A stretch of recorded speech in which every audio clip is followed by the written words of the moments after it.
नमस्कार विद्यार्थियों, मैं शालिनी। आइए आज का सत्र विशिष्ट ऊष्मा से शुरू करते हैं। वह क्या है? आपने महसूस किया होगा कि धरती सुबह ठंडी है और दिन में गर्म।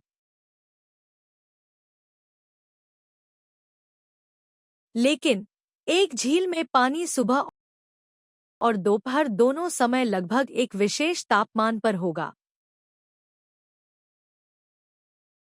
दोनों सूर्य से समान मात्रा में ऊष्मा ऊर्जा के अधीन हैं, लेकिन वे अलग-अलग प्रतिक्रिया करते हैं। यह कैसे संभव है? इस भाग में हम जानेंगे। इससे पहले आइए पिछले विषय को दोहराएं। पुनर्पूंजीकरण ताप पारगमन में ऊर्जा का एक रूप है जो उच्च तापमान पर एक पिंड से कम तापमान पर एक पिंड में प्रवाहित होता है। ताप की सी इकाई जूल है। इसकी सीजीएस इकाई ऊष्मांक है। एक कैलोरी 4.186 जे।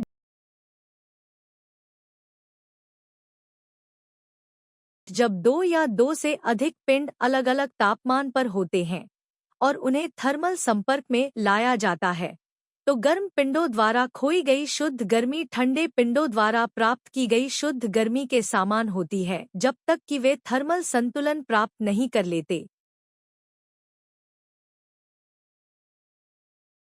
अणुओं की औसत गतिज ऊर्जा सीधे निरपेक्ष तापमान के समानुपाती होती है।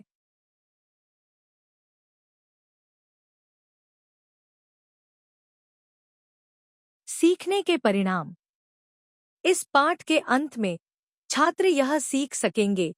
विशिष्ट ऊष्मा की परिभाषा। विशिष्ट ऊष्मा की इकाई। ऊष्मा क्षमता। ऊष्मा क्षमता का अनुप्रयोग। सांकेतिक शब्द। विशिष्ट ताप। ताप क्षमता।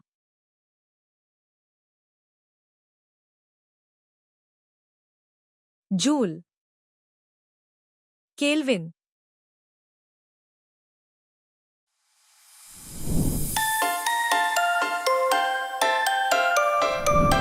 अरे, हमने उदाहरण के तौर पर तालाब के पानी का तापमान लिया। क्या आप कारण का अनुमान लगा सकते हैं? ऐसा इसलिए है क्योंकि उन दोनों के गुण अलग-अलग हैं। सामान्य तौर पर किसी पिंड द्वारा अवशोषित या नष्ट की गई ऊष्मा ऊर्जा की मात्रा 3 कारकों द्वारा निर्धारित की जाती है। पिंड का द्रव्यमान। पिंड के तापमान में परिवर्तन। पिंड के पदार्थ की प्रकृति। इसे हम निम्नलिखित अवलोकनों से समझ सकते हैं। 1 लीटर पानी का तापमान बढ़ाने के लिए आवश्यक ऊष्मा की मात्रा 500 मिलीलीटर। पानी का तापमान बढ़ाने के लिए आवश्यक ऊष्मा से अधिक होगी। यदि Q अवशोषित ऊष्मा की मात्रा है और m शरीर का द्रव्यमान है, तो Qm 250 मिलीलीटर पानी का तापमान 100 डिग्री सेल्सियस तक बढ़ाने के लिए आवश्यक ऊष्मा ऊर्जा Q की मात्रा ऊष्मा से अधिक है। तापमान को 50 डिग्री सेल्सियस तक बढ़ाने के लिए आवश्यक ऊर्जा। यहाँ Qt, जहाँ T शरीर के तापमान में परिवर्तन है।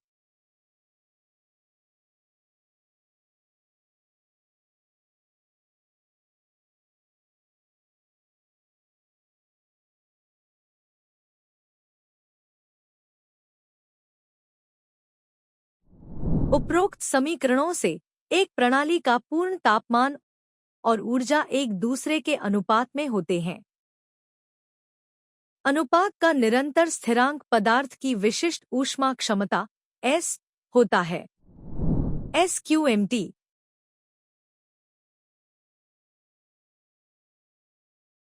किसी पदार्थ की विशिष्ट ऊष्मा क्षमता को 1 किलोग्राम पदार्थ का तापमान 10 सी या 1 के बढ़ाने के लिए आवश्यक ऊष्मा की मात्रा के रूप में परिभाषित किया जाता है। विशिष्ट ऊष्मा क्षमता की सी इकाई जेकेजी 1 के 1 है।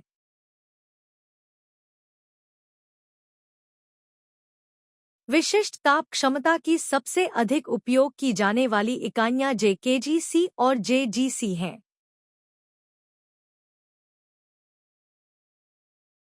अलग अलग पदार्थों के लिए विशिष्ट ऊष्मा अलग अलग क्यों होती है? हमने देखा है कि तापमान में वृद्धि पदार्थ की प्रकृति पर निर्भर करती है। इसलिए किसी पदार्थ की विशिष्ट ऊष्मा उसकी प्रकृति पर निर्भर करती है।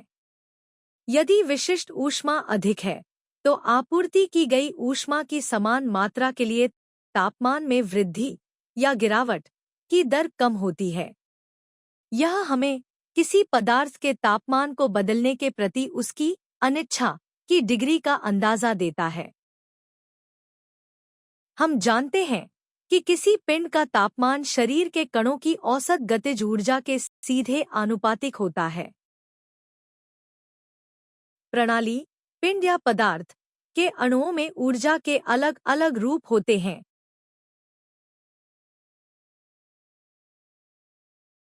जैसे रैखिक गतिज ऊर्जा, घूर्णी गतिज ऊर्जा, कंपन ऊर्जा और अणुओं के बीच संभावित ऊर्जा। प्रणाली की कुल ऊर्जा को प्रणाली की आंतरिक ऊर्जा कहा जाता है। जब हम प्रणाली को ऊष्मा ऊर्जा की आपूर्ति करते हैं, तो इसे दी गई ऊष्मा ऊर्जा अणुओं द्वारा ऊर्जा के विभिन्न रूपों के बीच साझा की जाती है। यह साझाकरण पदार्थ दर पदार्थ अलग अलग होगा।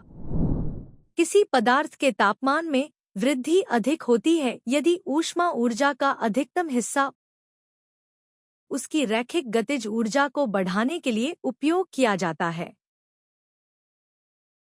प्रणाली की ऊष्मा ऊर्जा का यह बंटवारा तापमान के साथ भी परिवर्तित होता है।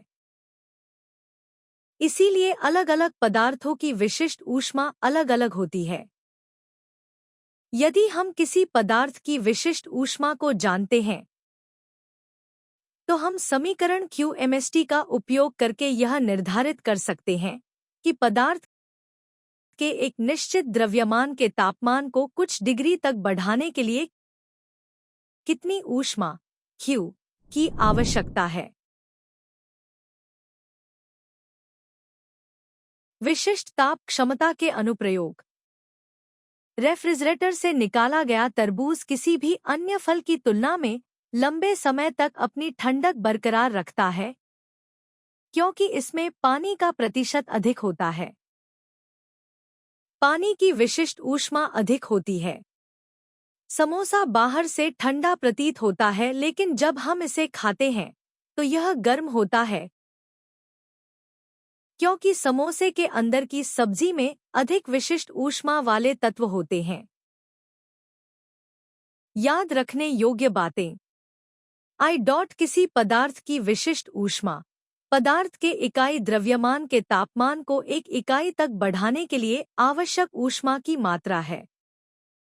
किसी पिंड द्वारा अवशोषित या खोई गई ऊष्मा ऊर्जा की मात्रा 3 कारकों द्वारा निर्धारित की जाती है: शरीर का द्रव्यमान, शरीर के तापमान में परिवर्तन और शरीर के पदार्थ की प्रकृति। 3. विशिष्ट ताप क्षमता की सी इकाई जेकेजी 1 के 1 है। 4. सभी पदार्थों में जल की विशिष्ट ऊष्मा क्षमता सबसे अधिक होती है।